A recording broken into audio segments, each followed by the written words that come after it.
नमस्कार दोस्तों, मैं हूं डॉक्टर सुब्रत और आज हम बात करेंगे एक ऐसी स्किन कंडीशन के बारे में जिसको हम एक्जिमा बोलते हैं, जिसको हम एटॉपिक डर्मेटाइटिस बोलते हैं। एक ऐसे स्किन कंडीशन जिससे लाखों लोग परेशान हैं। हम यहाँ डिस्कस करेंगे एक्जिमा क्या है से लेके एक्जिमा का ट्रीटमेंट, उसमें होने वाला मेडिसिन का इस्तेमाल और साथ में प्रिवेंशन और उससे होने वाला कॉम्प्लिकेशन, हर एक चीज़ के बारे में। मेरा पर्सनल मानना ये है कि आप अपनी बीमारी के बारे में अगर अच्छे से समझेंगे तो ही आपकी बीमारी 50% मेडिसिन के साथ और 50% आपके पर्सनल केयर से ठीक कर सकते हैं। और पर्सनल केयर तभी पॉसिबल है जब आप अपनी बीमारी के बारे में अच्छे से उसको समझेंगे, तो ही उसको मैनेज कर पाएंगे। तो वीडियो को शुरू से लास्ट तक जरूर देखें, जिससे आपको हर एक पॉइंट क्लियर होगा कि एक्जिमा कैसे होता है, क्यों होता है और उसका प्रिवेंशन, हर एक चीज। तो सबसे पहले आप ये समझिए कि एक्जिमा होता क्या है। एक्जिमा एक ऐसा क्रोनिक इन्फ्लेमेटरी स्किन कंडीशन होता है जिसमें हमारे ही शरीर का इम्यून सिस्टम ओवर रिएक्ट करना शुरू कर देता है, जिसकी वजह से हमारा स्किन का बैरियर कमजोर होना शुरू हो जाता है और उसकी वजह से हमारे स्किन पे लाल चकत्ते पड़ना शुरू हो जाते हैं, स्किन पे रैसेस होता है, सूखापन बना होता है, खुजली होनी शुरू हो जाती है। सबसे कॉमन जो एक्जिमा होता है वो है एटॉपिक डर्मेटाइटिस। इसके अलावा भी और भी तरह का एक्जिमा होता है। चलिए सबसे पहले आप ये समझिए कितने प्रकार का एक्जिमा होता है। जैसे कि मैंने आपको पहले बताया, सबसे कॉमन जो एक्जिमा होता है वो एटॉपिक डर्मेटाइटिस होता है। ये बचपन से शुरू हो जाता है और किसी एलर्जी से जुड़ा हुआ होता है। दूसरे तरह का जो एक्जिमा होता है वो कॉन्टेक्ट डर्मेटाइटिस होता है। ये किसी डिटर्जेंट के छूने से होता है, किसी केमिकल के छूने से होता है और साथ में ये किसी मेटल से भी हो सकता है। स्कैल्प और ऑयली एरिया पे जो एक्जिमा होता है उसे सेबोरिक डर्मेटाइटिस बोलते हैं। सिक्के जैसे गोल पैचेस जो नजर आते हैं उसे नम्बलर एक्जिमा बोलते हैं। हाथ पैर और उंगलियों पे छोटे पानीदार जो छाले नजर आते हैं उसे डायसोइडर्टिक एक्जिमा बोलते हैं। तो इतने प्रकार के एक्जिमा होते हैं। तो चलिए, इसका बहुत आपसे लेना देना कुछ है नहीं, आते हैं कॉज पे। क्यों होता है एक्जिमा ही किसी को। एक्जिमा होने के कारण बहुत सारे होते हैं। सबसे ज्यादा जो कारण देखा जाता है वो है इन्वायरमेंटल ट्रिगर की वजह से। जैसे आप किसी धूल मिट्टी भरी जगह पे जाकर गए हो तब होने के चांसेस ज्यादा रहते हैं। किसी पॉलन, किसी डिटर्जेंट या किसी साबुन के छूने से ये चांसेस बने हुए होते हैं। दूसरा जो कारण देखा जाता है वो वेदर चेंजेस की वजह से। जैसे आप किसी ह्यूमिडिटी वाले जगह पे जाकर गए हो या फिर किसी ड्राइनेस जगह पे हो या फिर कहीं ठंडी ज्यादा पड़ रही हो तो उस जगह पे ये ज्यादातर देखे जाते हैं। और साथ में मेंटल कंडीशन, अगर आपका स्ट्रेस ज्यादा हो रहा हो तो भी एक्जिमा के कंडीशन देखने को मिले हैं। और साथ में फूड से भी हो सकता है, ये फूड एलर्जी जैसे दूध पीने की वजह से भी हो सकता है, पनीर से भी हो सकता है और साथ में पीनट से, मतलब मूंगफली की वजह से भी बच्चों में होने के चांसेस सबसे ज्यादा देखे जाते हैं। और कभी कभी ये भी देखा जाता है स्किन बैरियर अगर डिफेक्ट हो गया हो तो उसकी वजह से भी डर्मेटाइटिस के कंडीशन बने होते हैं। जेनेटिक फैक्टर भी इसमें इन्वॉल्व होता है। अगर आपके फैमिली हिस्ट्री हो, जैसे कि एक्जिमा किसी को पहले से हुआ हो या फिर एलर्जी किसी को हुआ हो, तो भी ऐसे डर्मेटाइटिस के कंडीशन आपको बने हुए रहते हैं।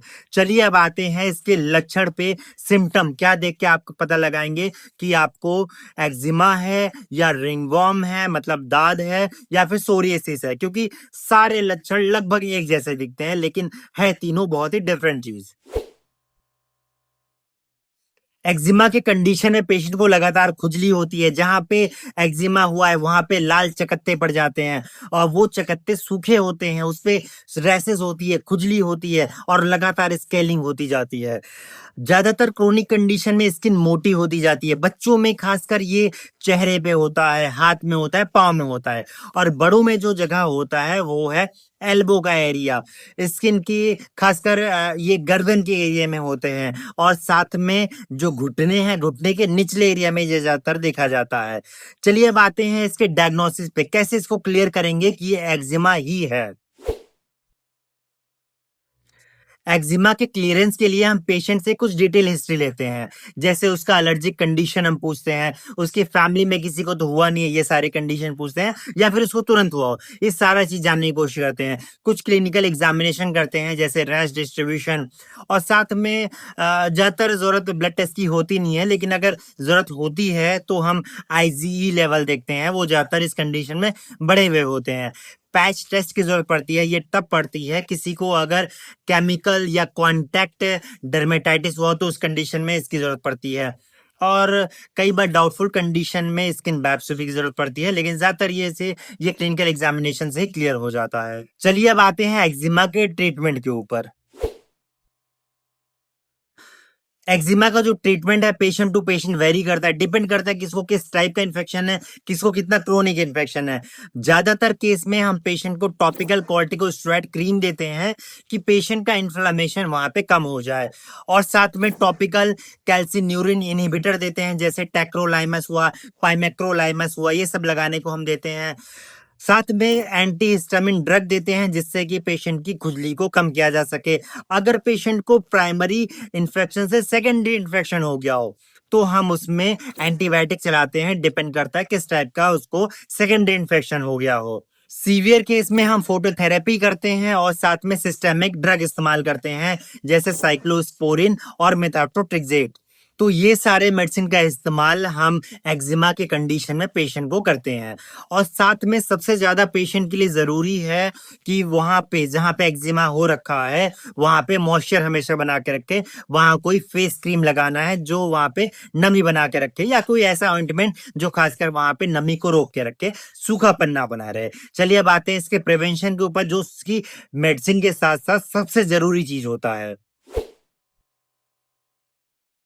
अगर आपको एक्जिमा की कंडीशन हो गई है तो आपको सबसे जरूरी चीज है, आपको ट्रिगर पॉइंट क्लियर करना है कि आपको किस वजह से ये चीज हुआ है।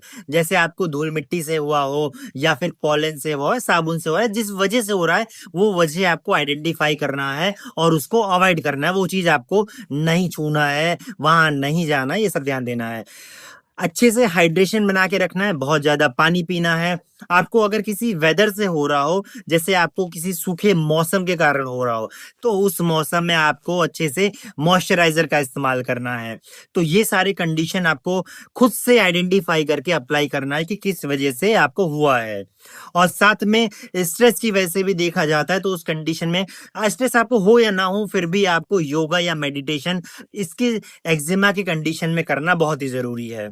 बैलेंस डाइट आपको रखना है, ओमेगा 3 रिच फूड जो है वो आपको लेना है। आपको जिस फूड से एलर्जी हो रही है वो आपको बिल्कुल भी नहीं लेना है। और साथ में आपको ये ध्यान देना है सिंथेटिक कपड़े नहीं पहनने हैं, कॉटन के कपड़े ही पहनने हैं, और गुनगुना पानी या गर्म पानी से नहाना नहीं है आपको। तो ये सारी बातों का ध्यान देना जरूरी है। और ये भी जरूरी है अगर आपको साबुन से एलर्जी हो रही है तो साबुन आपको नहीं लगाना है, क्योंकि साबुन से ये सब बढ़ने का कंडीशन सबसे ज्यादा देखा जाता है। तो इन सब बातों का ध्यान देना आपको बहुत ही जरूरी है एक्जिमा या डर्मेटाइटिस के कंडीशन में। एक्जिमा होने के बाद कुछ कॉम्प्लिकेशन भी होने के चांसेस सबसे ज्यादा होते हैं। चलिए अब आते हैं इसके कॉम्प्लिकेशन के ऊपर। एक्जिमा के पेशेंट में कुछ कॉम्प्लिकेशन भी देखे जाते हैं, जैसे एक्जिमा के पेशेंट को सेकेंडरी इन्फेक्शन हो सकता है।